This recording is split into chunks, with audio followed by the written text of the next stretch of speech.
variety of experiences with smaller companies, whether it's like trying to start your own, whether it's working at some, and even ultimately maybe even investing. So how helpful was it to work at a big company like Oracle before you kind of decided then subsequently to then jump into the smaller startups to further your career? A lot of times in tech, you see people working in big tech or banks trying to break into the startup world, or people who started their career working at small companies who then want to work at larger companies. And I think there's a pro and con to both. There's no right or wrong answer, but I guess in your experience, how has I guess starting a big chunk of your early career at a large company like Oracle positioned you for success, or taught you maybe good habits that you were able to find success in smaller companies? Yeah, I mean, I think part of the reason I wanted to leave is because I had sort of created this success structure, typical success structure, that actually made me feel very distanced from the day-to-day work, that I'd become more of an administrator of teams and people,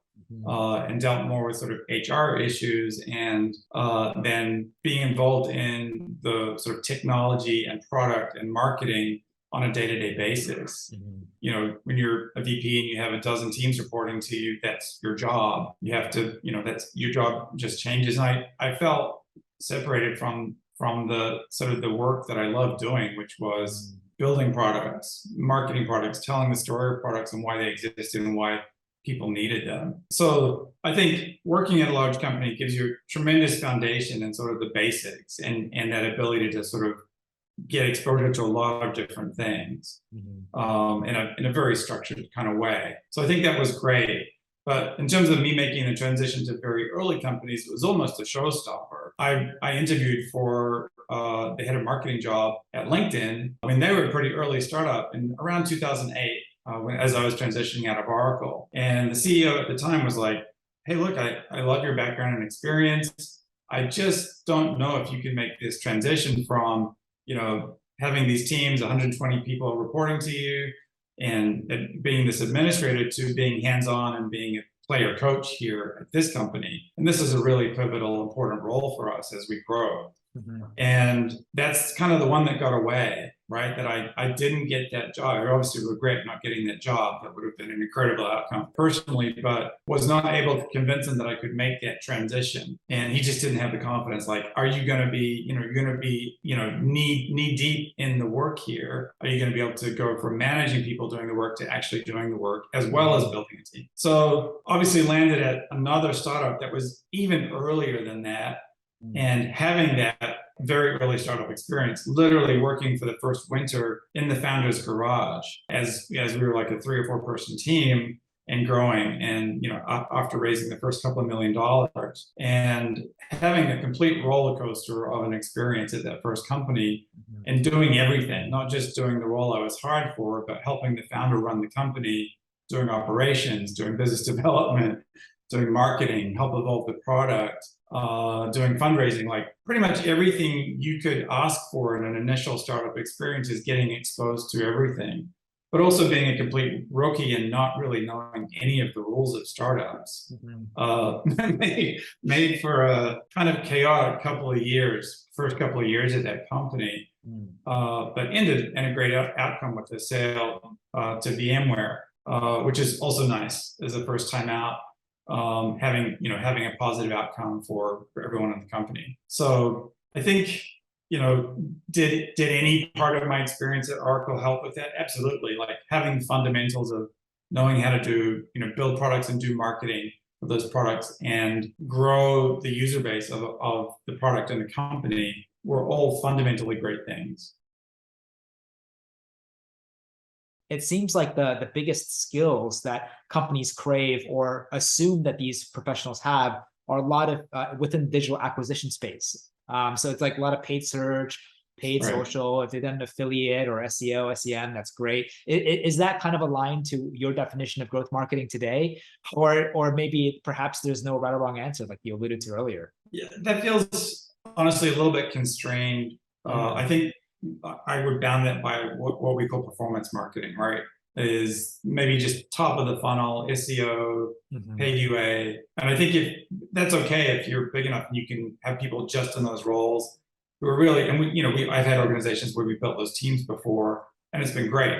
Hey, you manage a couple of channels, you know those channels inside out, you're monitoring, things and making sure that there is performance in those channels, and running lots of sort of experiments in terms of creative performance, and making sure that those back out. But I think as you think about growth marketing, you want to think a little more broadly across that customer experience. I see. Yeah, cool. For me personally, I think there's merits to both, obviously, but I tend to think of it a little more broadly. Or we do. I appreciate that.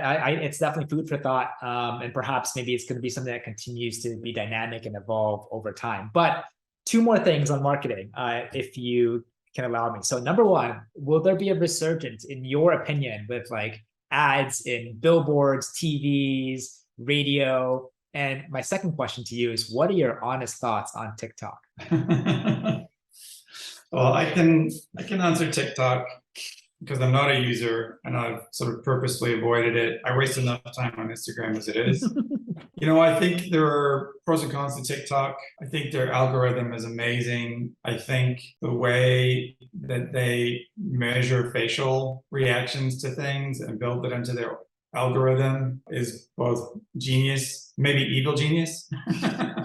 So for those that are unfamiliar with what you're alluding to, can you explain? Yeah. So apparently TikTok is able to look at your facial expressions as you're browsing their stream, and convert those expressions into their algorithm, or that their algorithm understands whether you're happy or sad, or what kind of reaction you're having to the thing that you're viewing right now. And then obviously feeds you more of the same things that make you happy, or it could be sad, or some combination that they figured out is here's the right combination of things to show you. And I think it's genius, but also potentially quite evil. Evil genius, maybe. I don't know if it can be used for good. Probably can. Could it be used for bad? Yes. Could it be used to manipulate you? Absolutely. Especially as we're all looking for entertainment, and dopamine, I think, is the operative part. That we all react positively to dopamine. So I think, there's something really fascinating about that technology, but I'm not a user, so I can't really speak from a point of view of being intensely involved in it. Yeah, I appreciate that. I know a lot of founders are experimenting with it. A lot of founders understand the importance of social, depending on your business and depending on what market you're in. So I would just always love to kind of ask and hear your thoughts. Perfect. Well, look, I think there's one part of your background, specifically investing in startups, where you can have a whole podcast on just about that. But for folks that are interested in the investing game and the startup game, without going too much in detail, would you be able to share maybe like one tip or one lesson learned that you take with you, or perhaps a criteria that you utilize to analyze your investment opportunities before you pull the trigger? What is one or a couple things, major takeaways from that experience that you'd like to share to the audience? I think this is probably universally true for most investors at any part of the spectrum, is that investors tend to invest in things that they personally care about, or have some context for, or know about, or agree with the problem that you're solving. And I think you want that to be true. You have to care about it. And so without some connection to it, even if you think maybe this is what separates angel investors from institutional investors, is that they can separate those things and say, look, I don't know about this, and I maybe personally don't care about this, but I think this is a fantastic innovation and we have to invest in it. And let me make sure that everything else lines up. For an angel investor like me, who's investing in early stage companies, it's usually around the people and my relationship to the thing that they're working on. Do I know about it? Can I be helpful? Do I care about it? Fundamentally, do I believe that thing needs to exist in the world because I also want it to? So I think you have to sort of look at those two things and say, is this an investment, or is this something that I care about, or is it both? If you can get both, great. I think that's the best possible for an early stage investor, at least. And then still go through all the other checklists of questions, but having a personal connection to it and caring about it, probably the most important thing. Trustworthy. That's super interesting. And I loved how you coined the family operating system, FOS. I think that's really cool. So is the biggest use case for your consumers ones that are like, hey, we have tons of things, categories and data points that we can optimize running our house, or like the estate planning part of it, like what happens, God forbid, if something horrible happens, or is it kind of an even split of both? And it's interesting because, looking at households is, and how you operate household is very similar to a company, right? So many moving pieces, a lot of Yeah. things going in, a lot of things going out, and then passwords and safes and all that just can add a whole extra level of complexity to it. So I'm just curious to where the company is right now. Is it kind of an even split, or are you seeing a stronger demand on one or the other? Yeah, it's pretty 50-50 in terms of the use cases.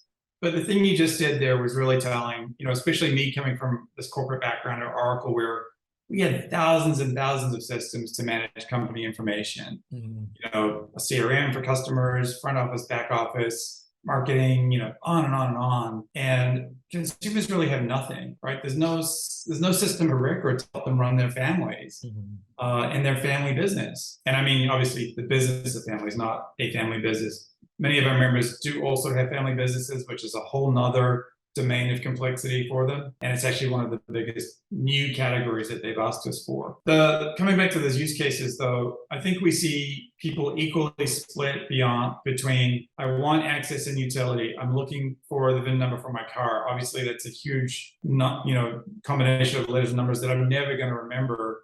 Where is it when I need it? Mm-hmm. I want my partner's social security number, or my kid's social security number. I want the healthcare information. I'm at Walgreens, I'm at the pharmacy. In all those moments of life when you need a piece of information and it exists somewhere, you just don't know where it is right now. And having it on your device, on your phone, right in front of you is so empowering. And that's half of the use case of trustworthy, is having all of that important information when you need it available to you, and the ability to get it where it needs to go quickly and securely, more securely than most people are using today. The other side of it absolutely was true as well, where, if you love your family, which invariably everyone does, you want to know that they'll be taken care of if you're not around, or something happens to you, or even if you're debilitated in some way, that your loved ones know where to go to get the important information. We didn't want to build a system just about if something bad happens. And because we saw this sort of whole life use case, we wanted to build a system for families for their whole lives. And frankly, we aspire to be a multi-generational system and we see that happening in Trustworthy today, where, grandparents have their own system, parents have their system, and then children are part of those systems, and that evolves as they become adult children and have their own families. Mm-hmm. And that we see the systems being inherited by each generation as transitions happen. Transitions is our PC term for passing away, because no one likes to think about it. But the reality is, life is finite, and at some point that's going to become necessary. And we've heard all the horror stories of what happens when people aren't prepared and organized, and families spend months or years working through the information from their parents or grandparents or uncles or aunts or family members' households. And that's the last thing they want to be thinking about when they're grieving. No, I love it. I love how it's applicable, not just to like the what if something bad happens, but like just to day to day. And then in the future, you can, also apply it to multi-generations. I think that's very, very smart, because if you were just the product just for estate planning, I mean, how would the marketing narrative sound? What would that look like? It's hard enough to market a product for something that you think a consumer needs now, let alone like something that you think they would need if something bad happens, right? Like what's the stickiness probability of that? I mean, it's probably. Well, it's life insurance, right? That's the life insurance sale. Like, hey, your family, if you don't have enough assets to leave, then we're going to cover the bases with this insurance policy if something unplanned happens. I think there is obviously a strong use case for that. Sure. But we didn't want to just focus on that side of the equation, because we saw this, and felt this and had this in our own lives. Like, I need this piece of information to do something, whether it's something as simple as, getting a small check for the car, or I'm doing a refinance, right? I don't want to spend the whole weekend assembling this information to get this mortgage closed. We can help you assemble it once and keep it up to date. And then any future transaction you might need or piece of information you need, we want to make the transition of that, or the transport and delivery of that, seamless. It's a much more palatable way of kind of like a backdoor upsell. It's like, hey, we can help you cover and organize your life today. By the way, if something else happens, we got you covered, right? I think that's great. How big is your team now? Yeah, we're 20 people, probably Wow. growing to around 25 this year, and in this phase of the company. So a few more critical hires to make, and as we build out. That's definitely a good number for someone that's navigating the ship.